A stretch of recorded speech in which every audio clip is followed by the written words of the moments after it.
Hey now, what is up everybody? My name is Mike Brown, aka ReviewKingMB, and I am here to talk about the top 10 best movies of 2017. Obviously, this is my opinion.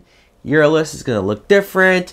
Everybody's list is going to look different, but I wanted to sit down and talk about my top 10. First, at number 10, Blade Runner 2049. This might come as a surprise to some people, especially if you saw my review for this movie, because I don't remember if I came off sounding like I loved it or anything like that, but it's one of those movies where I saw it and thought, wow, that was different.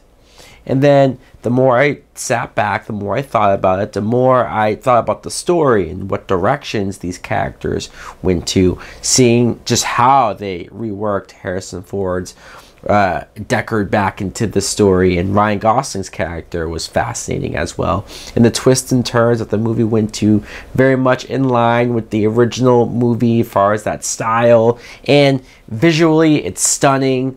It really is. And the fact that it didn't try to be your typical blockbuster, it didn't try to be this big huge action movie, but they worked some nice action in there while actually being about something.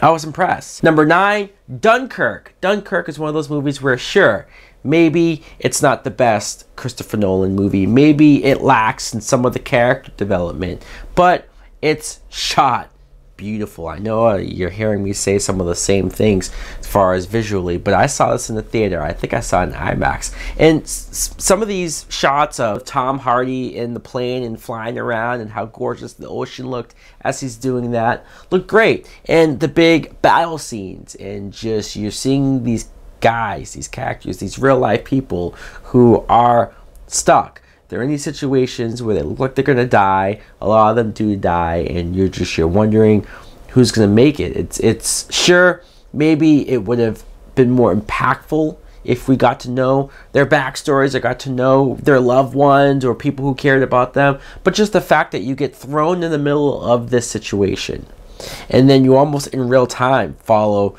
these different characters, and Mark Rylance trying to go back and save as many people as he can.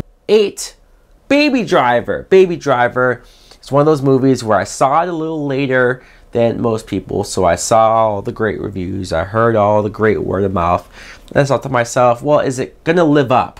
Is it going to be as good as everyone's saying? I watched it and thought, well, wow, it was really good. I like this main actor, Ansel Elgort. I thought he played this well, and probably one of the best I've seen as far as his performances in the movie, and his character liking music and always wanting to listen to music, and the song choices that they had while he was out there being a driver. Jamie Foxx was very menacing in the movie. John Hamm, who just, I always thought he was a good actor, but seeing him here, just how different he was, and the villain that he ended up becoming, and he was scary as well.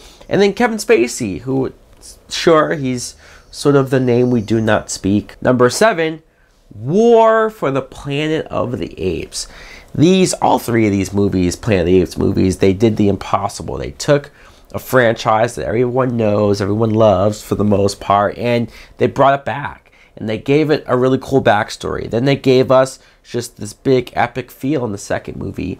And how do you top that? Well, you bring in Woody Harrelson as a villain. Like Caesar and Andy Serkis doing the motion capture. This is the best that the motion capture has looked. The ending was satisfying, but also emotional for me. Number 6, Star Wars: The Last Jedi. And I know this is a movie that some people hate, and I've seen many reviews about it's the worst Star Wars movie ever, or I hated it for X number of reasons, and then other people love it and love the fact that it went towards new things, bold chances, and went in directions you wasn't expecting. I'm more leaning towards that. Sure, I didn't love it when I first saw it. It's one of those movies where, once again, the more I thought about it, the more I respected it, the more I enjoyed it, the more that I liked being surprised, the more that I liked not always having to be right as far as making predictions or having certain expectations, and the fact that people who complained about The Force Awakens being A New Hope all over again, and I remember being so mad about that. I made a video defending Force Awakens and saying, no, it's different.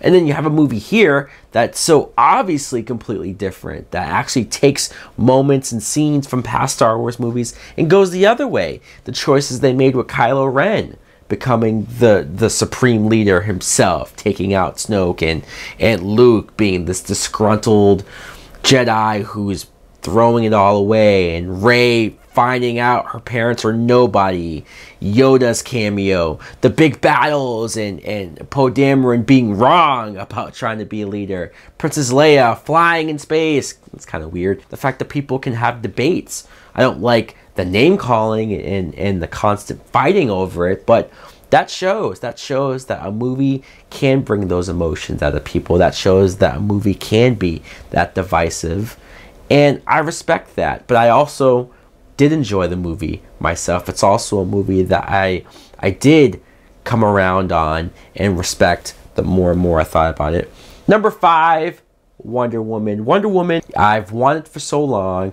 I've enjoyed this character for so long, and Gal Gadot initially being cast, I thought, I don't know, can she hold her own, carry a film? And she does. And to see her origin, to see a superhero origin movie that you almost feel like, because of how many superhero movies we're getting nowadays, we're getting like 6, 7, maybe even 8. It seems like we're just getting a whole bunch of them, that we're getting away from doing origin movies. And that's been some of my favorite superhero movies. Straightforward. Here's her as a little girl. Here's her being trained. Here's her on Themyscira.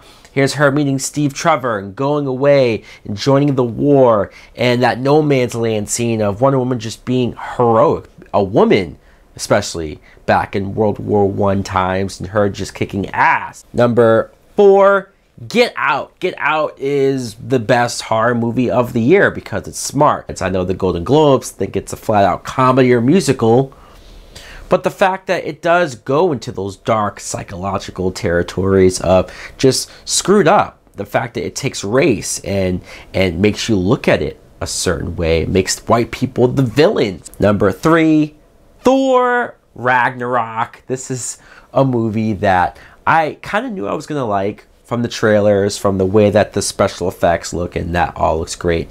But I don't know how ready I was for the humor. I remember hearing going in that it's going to be a funny movie, and I sort of thought, okay, sometimes Marvel can go overboard with the comedy, or at least you don't want them to be so reliant on the comedy. And this, trust me, had a whole lot of comedy in it. But that shows, though, that if the comedy works, if the comedy is funny, if it makes me laugh, what's there to complain about? It's like, when was the last good comedy, like an actual comedy? What was the last one that consistently made me laugh? Those great situational stuff with Thor, Chris Hemsworth showing those chops, Jeff Goldblum making me laugh, Valkyrie being this hero who's down at the bottom and has to fight her way back up, the Hulk being this cool, awesome force, and then Hela, Cate Blanchett as this badass villain. Number 2, we're getting into the comic book territories for sure, but Spider-Man Homecoming, I love this movie. I did. The fact that Tom Holland is playing the Peter Parker that I can connect with, that I can relate to and say, yeah, that's my Peter Parker. Once I heard about Zendaya and her playing MJ and how much initially I didn't like it, watching her in the movie, I found her funny. The Vulture, Michael Keaton being as great of a villain as he was, and people complain about Marvel and their villain problems, but nobody said that here. Keaton was great. He had that super scary scene of him driving them to the dance and him with the gun. And number 1, though, for my favorite movie of 2017, I said it in my superhero movies video of the year, and it's just as true for my movies list in general. Logan. Logan is my favorite movie of 2017. Yeah, I talked about some of these superhero movies and the fact that they all have comedy in them, a lot more than others, and a lot of it works and we have fun watching them. But let's take a movie who, like a couple others, it's taking the genre seriously. It's taking a character like Wolverine, Hugh Jackman, who's been playing Wolverine for 17 years now. Almost 20 years, you forget how long this guy's been coming back, embodying the Wolverine character and how we've all looked up to him like, yeah, this is the guy. And to see the end of his story, it's sad, it's tragic, but it's full circle. And then it was rated R. You finally got to see Wolverine with his claws slicing and dicing, bloody limbs cut off. It's some of the stuff that I've been begging to see in an X-Men movie, a Wolverine movie, forever. So guys, let me know in the comments below what you think of my top 10 best movies of 2017. Do you like it? Are there too many superhero movies in there? What's your list look like? Thanks for watching. Like, comment, subscribe. Later!